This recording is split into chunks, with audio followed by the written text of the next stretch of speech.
Welcome to the limit, the first topic in calculus.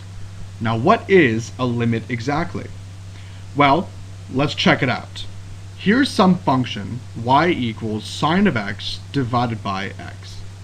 Back in algebra, when your teacher said to you, where is this function not defined?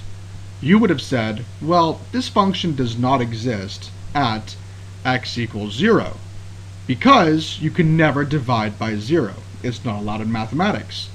And that was the end of the discussion. That was it. This function does not exist at x equals 0. Well, calculus asks one more question. It says, what happens when you get really close to x equals 0? Like x equals 0.000001, or x equals 1 over a million, or x equals 1 over a Google. We're going to see what happens to x as we start approaching 0. So I've made a chart on the right hand side of this page of values of x that are getting increasingly close to 0, as well as values of sine x divided by x. At x equals 1, our function is 0.84 approximately. At 0.1, we're at 0.99833, and it seems that every time we divide by 10, we're getting closer and closer and closer to a certain number. Already, by 1 times 10 to the negative 6th, we are at 0.999999999, whatever. We're really darn close to 1. We are really close to 1. And as you put more zeros in here between your 1, you're going to get even closer to 1. Keep in mind, we're only at 10 to the negative 6th at this point. That's not that small. What about 10 to the negative 100? Or 10 to the negative 1 Google? Or getting really small? What if we approach 0? If we get infinitely close to x equals 0, what happens at that point? Well, here I have graphed sine of x divided by x on wolframalpha.com. And you'll notice that the graph shows this function getting really close to 1, both from the negative side of 0 as well as the positive side of 0. Now, keep in mind that at x equals 0, this function does not exist. However, we can get infinitely close from both sides. So where exactly is this point that 0 occurs? What is the difference between where this function exists and where it doesn't exist? Can you take your finger and get closer and closer and closer to that part of the function where it doesn't exist? Because there is a hole right here at x equals 0. This function never equals 1, ever. But it gets so darn close to equaling 1 that as mathematicians we say it might as well equal 1. And so what we notate is that the limit as x approaches 0 of sine of x over x is equal to 1. This is limit notation. The fact is that x cannot equal 0. It is absolutely impossible for that to happen. However, from both the left hand and the right hand side of 0, our function is getting infinitely close to 1.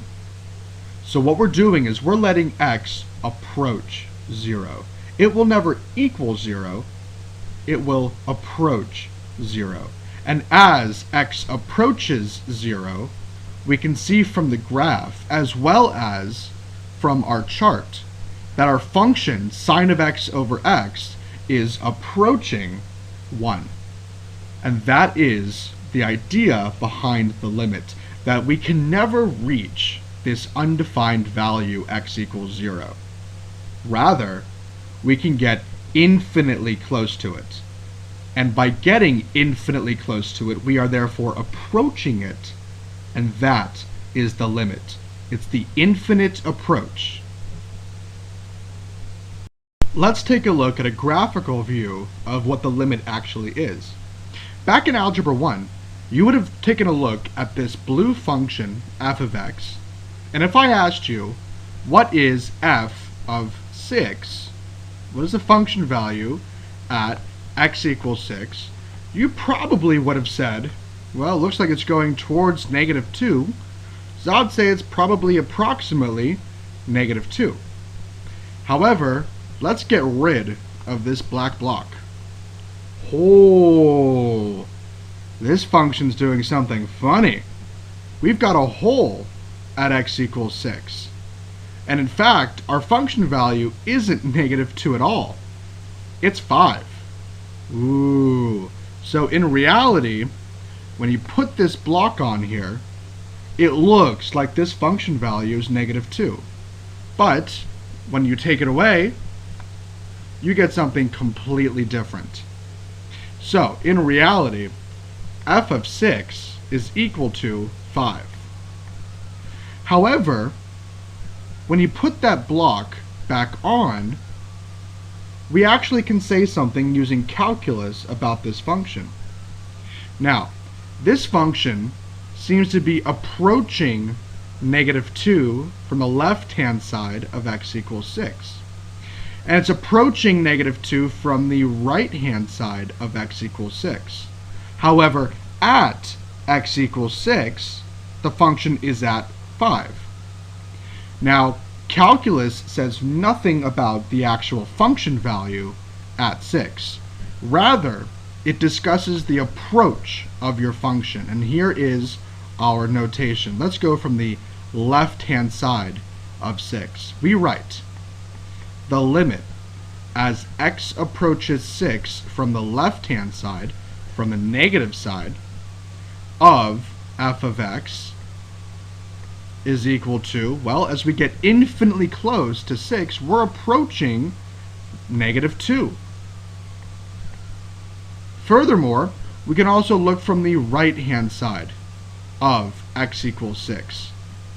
The limit as x approaches 6 from the right-hand side, from the positive side of 6, of our function f of x is equal to still -2. So we have a couple of things to think about. Number one, our function value at 6 is equal to 5 because we have the dot there. However, our function is approaching -2 because we have what's called a hole at x equals 6. Now, here is some notation for you and a definition.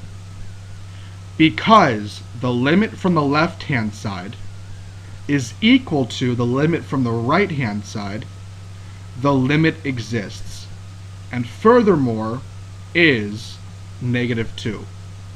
So, we write that because the limit from the left-hand side of 6 of f of x is equal to -2, and the limit from the right-hand side of 6 of f of x is equal to -2, then that means that the limit as x approaches 6 in general of f of x is also equal to -2.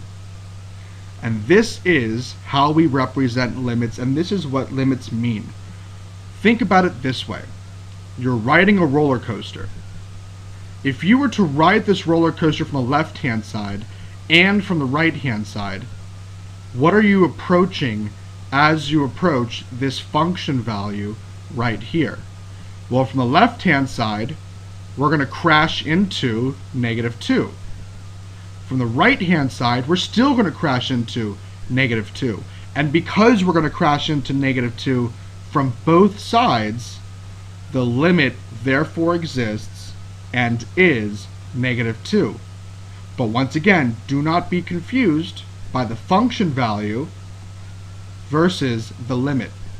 The function value is the actual value of the function at that point, and the limit is what the function is approaching from both sides.